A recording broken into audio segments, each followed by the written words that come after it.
Hey travelers, today on the channel we're going to go ahead and build an off-the-grid farm in a sort of Windenburg-esque style. And what inspired my wanting to do this particular build is there's a lot of gameplay going around about the Decades Challenge right now. So, what people are calling the Decades Challenge on hard mode by Morbid Gamer is where you start in 1300 and you're in medieval times, and that's how you play through. And there's a lot of rolls for deaths and stuff, and those deaths are all related to like childbirth. Like, does the wife survive or the mother? Does the baby survive? Then does the kids survive their next birthdays? Things like that.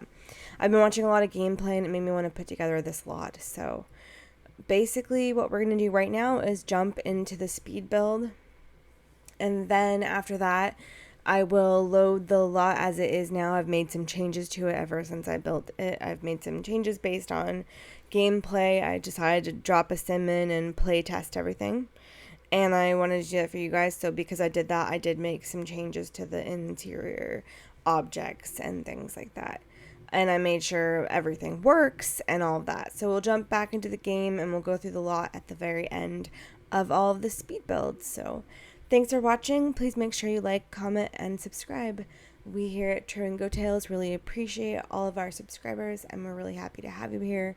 It would be really great if my channel could get some more activity from viewers and just from having subscribers and things. That'd be pretty awesome. So anyway, hope you enjoy the video and we'll pop back into the me talking on the mic and stuff when at the very end of the speed build when I take you to the cottage in game.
Okay, travelers, now we will jump into the game and you'll see the cottage right now.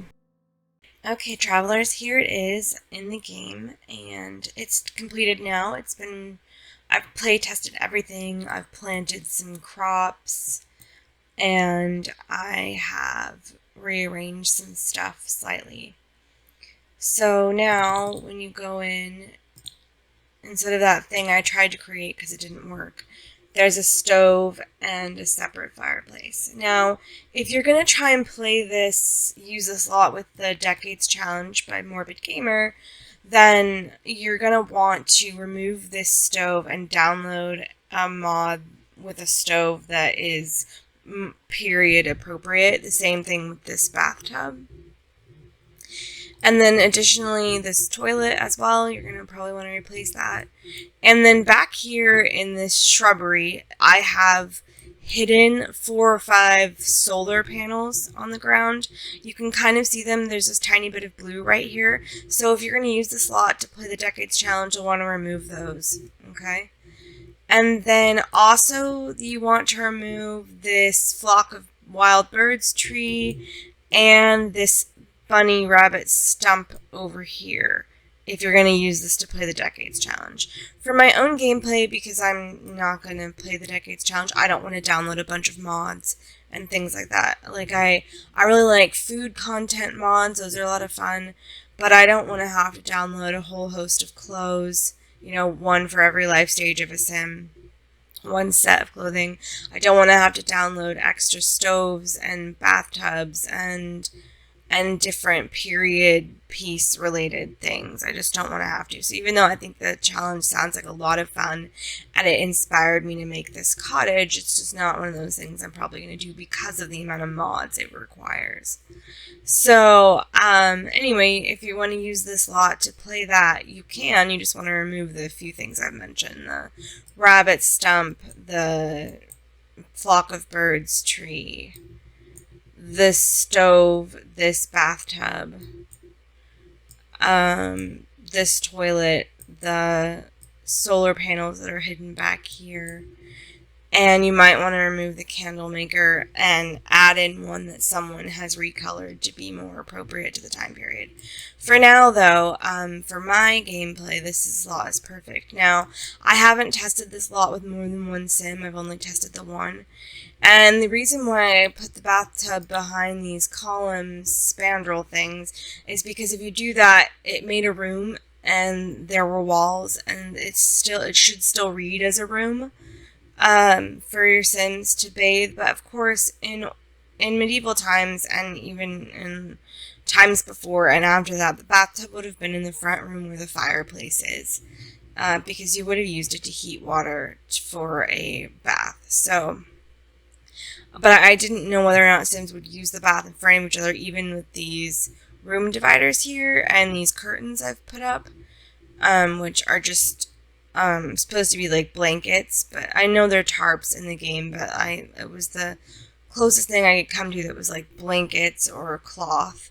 And that's why I put these towels on this bar too, so you can see, like, because they would have towels, and those ones look more appropriate, even if the towel rack doesn't. So anyway, that's the change I made in the front room, and then I rearranged some other stuff too, and I put in this back door here, which I know realistically they probably wouldn't have had a back door, but for my uses of play, I needed them to have one. Oh, and then the only other thing you'll want to remove if you're going to play a more realistic game with this is you'll want to remove this too, because this looks like a candle and a thing, but I think it reacts like a light, so it requires power, I think. Anyway, yeah, so then this is the lot, and this is how it turned out with everything done, and I'm really proud of it. I haven't put a cow in or chickens, so, you know, I expect you'll do that when you play with this lot, if you do. And then this house can currently hold 3 Sims in terms of beds, but because of the fact that babies come in a bassinet before they're infants, there's definitely room for a baby or an infant or 2, because you could put extra infant stuff in this loft space bedroom as well. So anyway, that's the build. I hope you guys like it, and I hope you use it. I have put this like water pump feature out here just as a detail for like realism. Like that's how they'd pump water, because you can just go into a body of water and like collect water.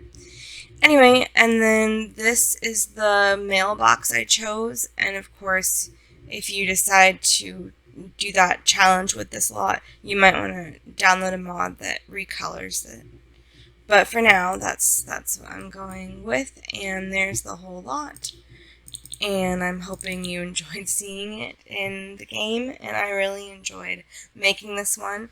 Next up on the channel will be a shell challenge between my sister and I, where she built a shell challenge for me and I built one for her, and I will show you the shell challenge she built, and then there'll be a speed build of most of what I did with hers, and then we'll jump into the game and view what she did with mine, and things like that. So that's coming up next on the channel. And in the meantime, I also have one other build to do, and so I'm going to get to work on that, and I hope you liked this. I am considering deleting all the lots in Henford on Bagley and recreating them all, because I really love this world, and I think it's really conducive to like little farms and things like this, and it's really lovely. So I am considering doing that, but we'll see. For now on the channel, there's a shell challenge with my sister, and then another random build generator challenge with my sister as well. So, and then after that, we'll do some other things, obviously. And I hope to get back to grocery hauls and things like that later. I want to do some cooking videos too, like what we have for dinner in a week, things like that. But I'm just not really back up to speed with all of that kind of stuff yet. Like I still have to charge the batteries in my camera, etc., because I did get a little camera for that kind of stuff. And I haven't tested it out yet. So anyway, I hope you liked the lot. I'm going to enjoy playing on it if I decide to do so. And yeah, make sure you like, comment, and subscribe. Bye guys.